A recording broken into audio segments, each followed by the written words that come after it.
Seperti yang kita ketahui ya, kalau di Indonesia itu rawan sekali yang namanya narkoba. Kenapa bisa dikatakan rawan?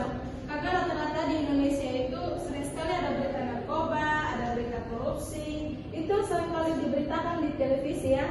Contohnya kemarin itu contohnya itu ada yang tahu itu artis siapa itu Ahmad Sony? Tahu? Iya, istrinya Iris Bella. Dia kemarin itu menggunakan narkoba ya, narkotika. Dia itu bukan hanya menyalahgunakan obat-obatan terlarang, tapi dia juga melanggar hukum ya, hukum di Indonesia. Dia juga bisa merusak kesehatan mentalnya sendiri, keluarganya juga, dan juga lingkungannya. Itu dapat merusak kepercayaan orang terdekatnya. Nah, yang kedua itu apa sih dampak mental atau dampak narkoba itu terhadap kesehatan mental seseorang? Yang pertama itu ada depresi, kecemasan, dan halusinasi.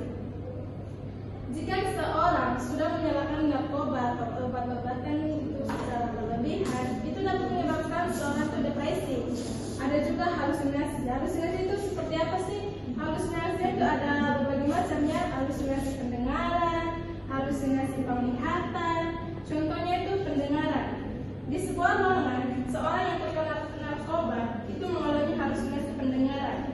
Pendengarannya itu seperti di sekelilingnya tidak ada tetangga, tidak ada orang ataupun teman-temannya tidak ada sama sekali, cuma seorang diri.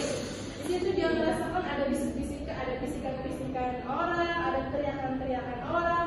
Padahal di sampingnya, di depannya atau di sekitarnya tidak ada satupun orang.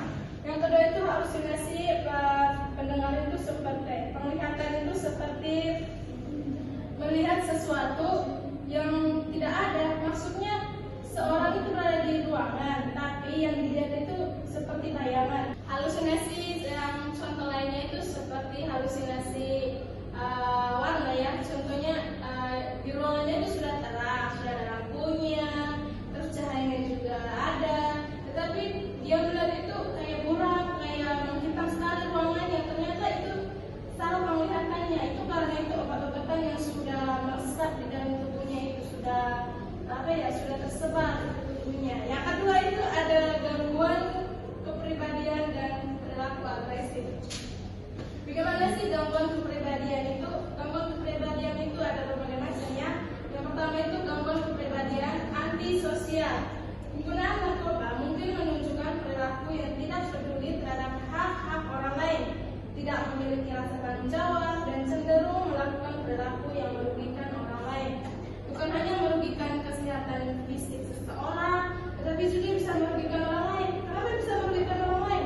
Karena bahwa sekitar kita kan bisa juga nanti terkena atau tersebar itu kayak penyakit-penyakit gangguan mental itu yang sulit sekali diobati. Terus yang kedua itu ada gangguan kepribadian borderline, yang artinya itu penggunaan narkoba mungkin menunjukkan perilaku yang tidak stabil, impulsif, dan memiliki kesulitan dalam mengatur emosi.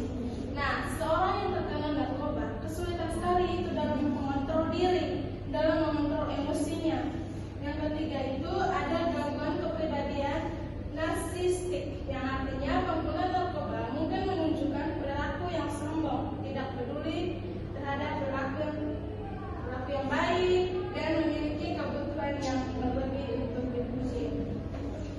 Nah, yang ketiga itu adalah menurunkan kecerdasan dan daya ingat, khususnya untuk para pemuda-pemudi bangsa Indonesia. Kita kan generasi muda.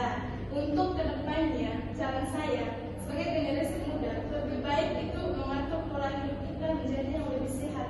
Kenapa harus begitu? Karena orang zaman dulu itu tidak seperti sekarang, tidak seperti kita sekarang. Teknologinya semakin canggih, semakin hari semakin berkembang.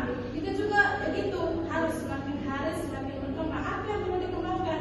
Itu kemampuan kita, bukan kemampuan untuk mencari hal-hal negatif, tetapi mencari hal-hal yang positif, yang baik untuk diri sendiri, untuk lingkungan, maupun untuk bangsa dan negara. Yang ketiga itu ada dampak fisik. Dampak fisik pada seorang itu yang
Bagaimana contoh fokus pada hobi dan kegiatan bermanfaat?